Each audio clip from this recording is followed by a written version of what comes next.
الحمد لله رب العالمين والصلاة والسلام على رسول الله الأمين وعلى آله وصحبه أجمعين أما بعد. من أسماء الله سبحانه وتعالى الحفيظ والحافظ. قال الله تعالى إن ربي على كل شيء حفيظ، وقال تعالى وربك على كل شيء حفيظ، وقال تعالى والذين اتخذوا من دونه أولياء الله حفيظ عليهم وما أنت عليهم بوكيل، وقال تعالى فالله خير حافظا وهو أرحم الراحمين، وقال تعالى وكنا لهم حافظين، وقال تعالى إنا نحن نزلنا الذكر وإنا له لحافظون. وهذان الاسمان العظيمان دالان على أن الله سبحانه موصوف بالحفظ، وهذا الوصف يتناول أمرين. Ici, l'auteur nous mentionne deux autres noms parmi les noms sublimes d'Allah subhanahu wa ta'ala, Al-Hafiz et Al-Hafiz. Et il y a deux notions ici qu'on va étudier incha'Allah ta'ala. On pourrait traduire par le protecteur et celui qui enregistre tout. Le protecteur et celui qui enregistre tout. Dans Surat Hud, Surat Saba, Surat Ash-Shura, Yusuf, Al-Anbiya, Al-Hijr et d'autres endroits du Coran, il y a la mention de ces attributs et de ces noms d'Allah subhanahu wa ta'ala. Inna rabbi ala kulli shay'in hafiz. Certes, mon Seigneur est gardien par excellence sur toute chose. Allah azza wa jal garde toute chose, tout est enregistré auprès d'Allah azza wa jal, et rien ne se perd et Allah n'oublie rien. Dans Surat Saba, wa rabbuka ala kulli shay'in hafiz. Et ton Seigneur cependant assure la sauvegarde de toutes choses. Assure la sauvegarde de toutes choses. Dans Shura, et ils t'ont traité de mensonge, ou plutôt et ils ont traité de mensonge, il leur viendra bientôt des nouvelles, ou plutôt walladhina takhadhu min duni awliya Allahu hafizun alayh. Ceux qui ont pris en dehors de lui des protecteurs ou bien des alliés, Allah enregistre parfaitement ce qu'ils font. Dans Surat Yusuf, Fallahu khayrun hafiza, et Allah est le meilleur gardien et le plus miséricordieux des miséricordieux. Dans l'Anbiya, et nous les surveillons nous-mêmes. Wa kunna lahum hafizin. Dans le Hijr, en vérité, c'est nous qui avons fait descendre le Coran et c'est nous qui en sommes les gardiens. Ces deux noms sublimes d'Allah subhanahu wa ta'ala nous indiquent l'attribut de Al-Hifz. L'attribut de Al-Hifz. Et cet attribut-là, il comprend deux sens. Il comprend deux sens. Le premier, Al-Hifzu bi'ilmihi jami' al-ma'lumat. Celui qui préserve de par sa science. C'est-à-dire tout est consigné, enregistré, rien n'est perdu ni oublié. Donc le premier sens, c'est celui-ci. Celui qui préserve de par sa science l'ensemble des choses, l'ensemble des informations, l'ensemble des connaissances. Et rien ne lui est caché. Et rien ne se perd et rien ne peut être oublié. Et Allah Azza wa Jal nous a montré qu'il était pur de tout oubli, exempt de tout oubli, de par la perfection de sa science et de son hifz, de la préservation de toute chose, de toute connaissance, de toute information qu'il a. dans Sourate Maryam,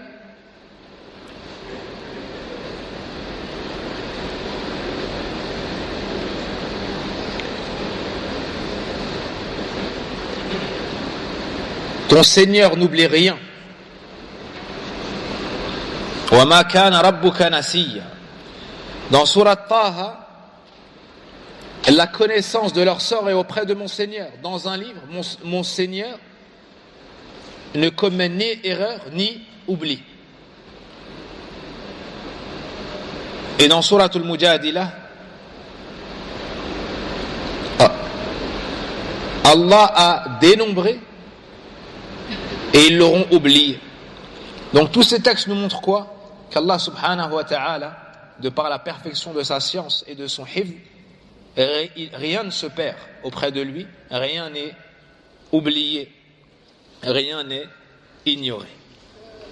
فهو تبارك وتعالى يحفظ على الخلق أعمالهم ويحصي عليهم أقوالهم ويعلم نياتهم وما تكن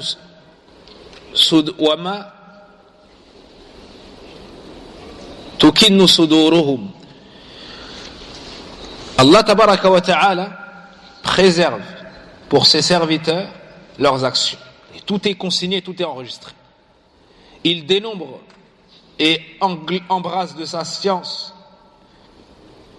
parfaitement l'ensemble des paroles de ses serviteurs.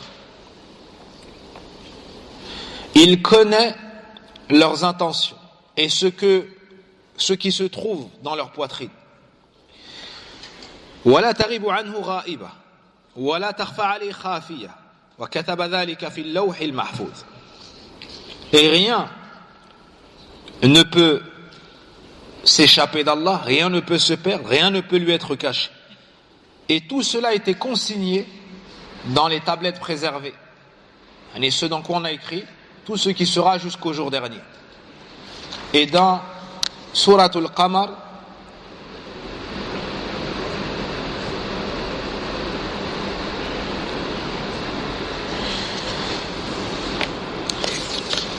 وَكُلُّ شَيْءٍ فَعَلُوهُ فِي الزُّبُرِ. Et toute chose faite est dans الزبور. وَكُلُّ صَغِيرٍ وَكَبِيرٍ مُسْتَطَرٍ.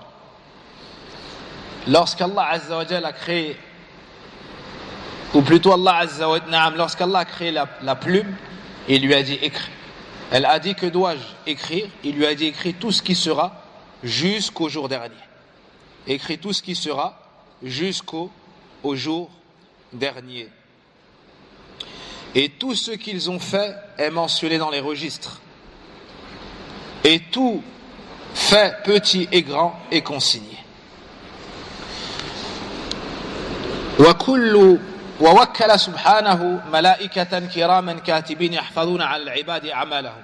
قال تعالى إن كل نفس لما عليها حافظ. وقال تعالى وإن عليكم لحافظين كراما كاتبين يعلمون ما تفعلون. Allah subhanahu wa ta'ala a chargé de nobles anges, scribes, afin qu'ils enregistrent tout ce que font les serviteurs. Dans Sourate At-Tariq, il n'est pas d'âme qui n'ait un gardien sur elle. Dans l'Infitar, alors que veillent sur vous des gardiens, de nobles scribes qui savent ce que vous faites, c'est-à-dire des anges. Chaque personne a 2 anges, un à sa droite, un à sa gauche, note les bonnes et les mauvaises œuvres. Et on verra ensuite qu'il y en a un devant, un derrière. Inch'Allah. وهذا المعنى من حفظه سبحانه يقتضي إحاطة علمه بأحوال العباد كلها ظاهرها وباطنها. وهذا المعنى من حفظه سبحانه يقتضي إحاطة علمه بأحوال العباد كلها.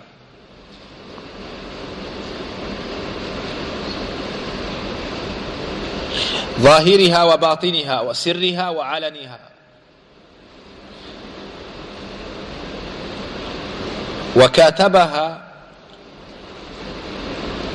وكتابتها في اللوح المحفوظ وفي الصحف التي في أيدي الملائكة. وعلمه بمقاديرها وكمالها ونقصها ومقادير جزائها في الثواب والعقاب ثم مجازاتهم عليها بفضله وعدله. وهذا المعنى من حفظه. Ces sens-là font partie du fait qu'Allah Azza wa Jalla a tout enregistré. C'est-à-dire le fait d'avoir chargé des anges de tout inscrire, tout ce que nous faisons comme bien et comme mal. Et ça comprend le fait qu'Allah Azza wa Jalla a englobé de sa science l'ensemble des situations de ses serviteurs. Que ce soit à part ou en caché, que ce soit en secret ou en public. Et que tout cela a été inscrit dans les tablettes préservées et dans les feuillets qui se trouvent dans les mains des anges. Ça comprend également la science d'Allah Azza wa Jal de toute chose, du décret, du destin, de tout ce qui va advenir. De tout ce qu'il y aura en rétribution, en récompense, en punition, en bien, en mal. Et tout ce qu'il donnera, que ce soit par ses faveurs ou sa justice. Allah subhanahu wa ta'ala, c'est le hafidh et le hafidh. Ainsi, tout ce que nous faisons est consigné auprès de lui. Et selon ça, il y aura la rétribution. Ça, c'est le premier sens. Ça revient au fait qu'Allah Azza wa Jal sache tout et que tout est consigné, enregistré. Le deuxième sens de l'attribut d'Allah al-Hifz, annahu ta'ala al-Hafidh, c'est dans le sens du protecteur. Dans le sens du protecteur. أنه تعالى الحافظ للمخلوقات من سماء وأرض وما فيهما لتبقى مدة بقائها فلا تزول ولا تزهر ولا تميت ولا يسقط شيء على شيء ولا يثقله ولا يعجزه شيء من ذلك كما قال تعالى ولا يدو حفظهما ويحفظ سبحانه السماء أن تقع على الأرض قال تعالى ويمسك السماء أن تقع على الأرض إلا بإذنه وقال تعالى وجعلنا السماء سقفا محفوظا وهم عن آياتنا معرضون وقال تعالى إن الله يمسك السماوات والأرض أن تزولا وتكفل سبحانه بحفظ كتابه العزيز قال تعالى إنا نحن نزلنا الذكر وإنا له لحافظون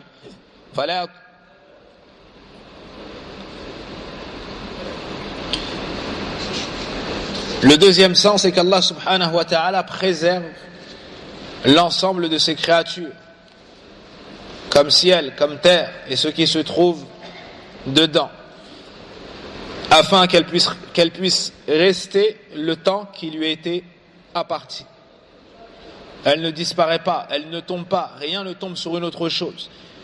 Rien n'est trop lourd pour Allah, rien ne saurait le rendre incapable.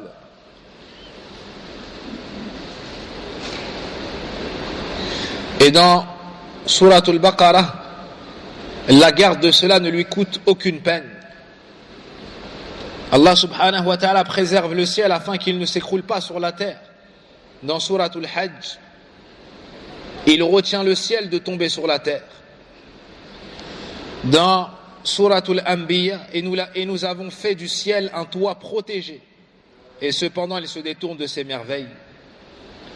Dans Surat al-Fatir, Allah retient les cieux et la terre pour qu'ils ne s'affaissent pas. Et s'ils s'affaissaient, nul autre que lui ne pourra les retenir. Il est indulgent et pardonneur. Tous ces textes font référence à l'attribut d'Allah El-Hifz, que c'est le protecteur. Ici, il protège toutes ses créatures. Il protège le ciel afin qu'il ne tombe pas sur la terre. Il protège la terre, il protège les habitants afin que le ciel ne s'écroule pas sur eux, et ainsi de suite. Et Allah Azza wa Jal protège, il est le garant de la protection de son noble livre, Al-Qur'an al-Karim. Il nous dit dans Surat al-Hijr que c'est lui qui l'a révélé. C'est lui qui a révélé le rappel, c'est-à-dire le Qur'an. et c'est lui qui le protégera. Il le protège de quoi? De tahrif, afin qu'on ne puisse le dénaturer, l'altérer, qu'on ne puisse le changer une lettre.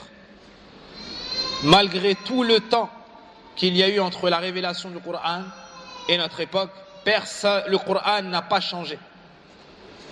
Et ces versets sont restés préservés, car c'est Allah qui les a révélés sur son prophète et c'est lui qui est le garant pour le préserver.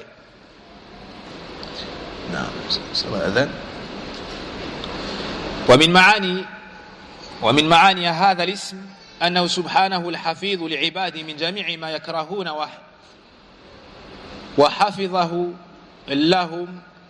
وحفظه لهم نوعان عام وخاص. Parmi les sens des noms d'Allah Azza wa Jal, de ces noms d'Allah subhanahu wa ta'ala, le fait qu'il préserve ses serviteurs de tout ce qu'ils détestent. Et la préservation d'Allah de ses serviteurs est de deux sortes. Une qui est générale, qui touche tout le monde, et une qui est particulière, qui touche que les serviteurs pieux d'Allah subhanahu wa ta'ala, ou bien croyants.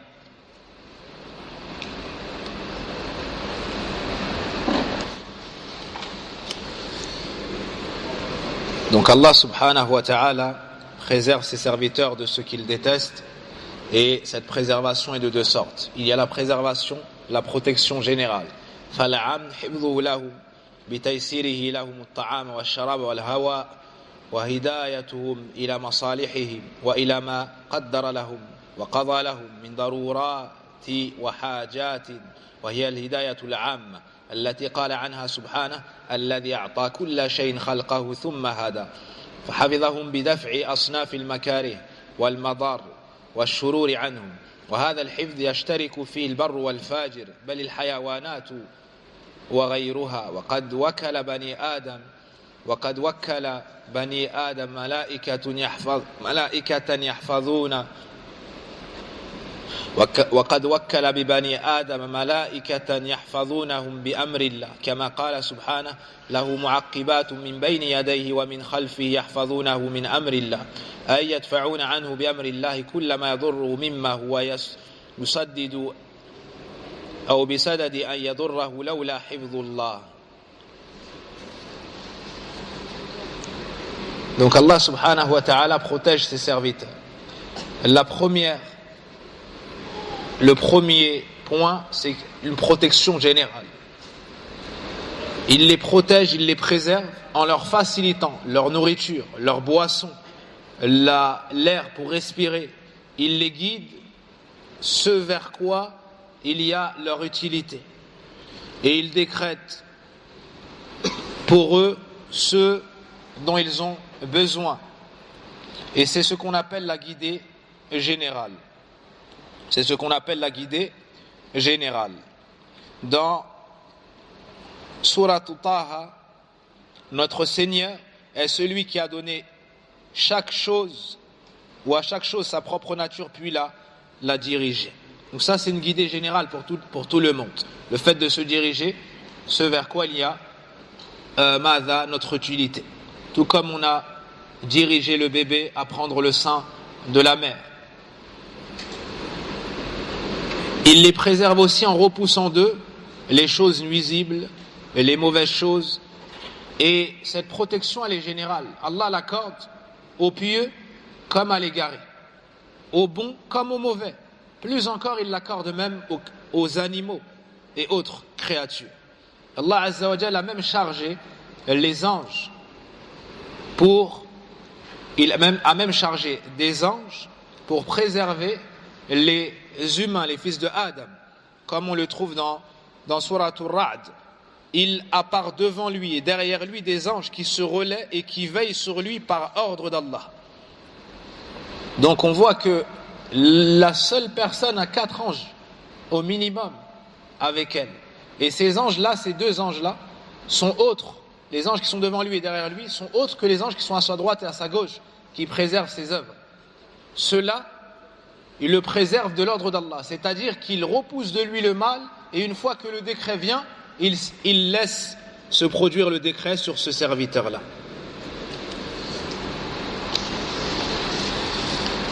Ensuite, il y a une préservation, une protection qui est particulière. حفظوا لأوليائه إضافة إلى ما تقدم بحفظ إيمانهم من الشبه المضلة والفتن الجارفة والشهوات المهلكة يعافيهم منها ويحفظهم من أعدائهم من الجن والإنس فانصرهم عليهم ويدفع عنهم كيد الأعداء ومكرهم كما قال سبحانه إن الله يدافع عن الذين آمنوا وعلى حسب ما عند العبد من الإيمان تكون مدافعة الله عنه. Allah Azza wa Jal donne aussi une protection particulière à ses bien-aimés, à ses serviteurs pieux. En plus de tout ce qu'on a mentionné dans la protection générale, il préserve leur foi de toute ambiguïté égarante. Il les préserve des troubles, des passions destructrices. Il les protège, il les préserve de leurs ennemis. Parmi les djinns, parmi les humains, il les secourt devant eux. Il leur donne le secours et la victoire devant les ruses de leurs ennemis. Comme il nous dit dans Souratul Hajj, certes Allah défend ceux qui ont la foi. Et plus la personne a la foi, plus elle reçoit cette protection particulière d'Allah subhanahu wa ta'ala. ولهذا قال النبي صلى الله عليه وسلم كما في وصية لابن عباس رضي الله عنهما يحفظ الله يحفظك رواه أحمد والترمذي. C'est pour cela que le prophète sallam a dit dans sa recommandation faite à Abdullah ibn Abbas, préserve Allah, il te préservera. C'est-à-dire préserve les limites d'Allah, ses ordres et ses interdits. Il te préservera, il te protégera dans ta personne, dans ta religion, dans ton argent, dans tes enfants, dans toute chose que tu feras. Allah te préservera. Et sachez qu'Allah fait les éloges de ses serviteurs qui préservent les limites d'Allah. Et il nous dit وَالْحَافِظُونَ لِحُدُودِ اللَّهِ, ceux qui préservent les limites d'Allah. وَبَشِّرِ الْمُؤْمِنِينَ, et annonce la bonne nouvelle aux croyants. هَذَا مَا تُوعَدُونَ لِكُلِّ أَوَّابٍ حَفِيظٍ من خشي الرحمن بالغيب وجاء بقلب منيب. ويدخل في هذا حفظ التوحيد من نواقضه ونواقصه إذ هو أعظم ما ينبغي أن يحفظ ويصان وحفظ شعائر الإسلام ولا سيما الصلاة حافظوا على الصلوات والصلاة الوسطى وقوموا لله قانتين وحفظ السمع والبصر والفؤاد إن السمع والبصر والفؤاد كل أولئك كان عنه مسؤولا وحفظ الفروج والذين هم لفروجهم حافظون إلا على أزواجهم أو ما ملكت أيمانهم فإنهم غير ملومين فمن ابتغى وراء ذلك فأولئك هم العادون إلى غير ذلك مما أمر الله عباده بحفظه وجعل ثوابهم على ذلك حفظه لهم ودفاعه عنهم ووقايتهم من كل ضر أو ضر وبلاء. Puis l'auteur nous a mentionné plusieurs choses à travers lesquelles qu'on doit préserver, qu'on se doit de préserver.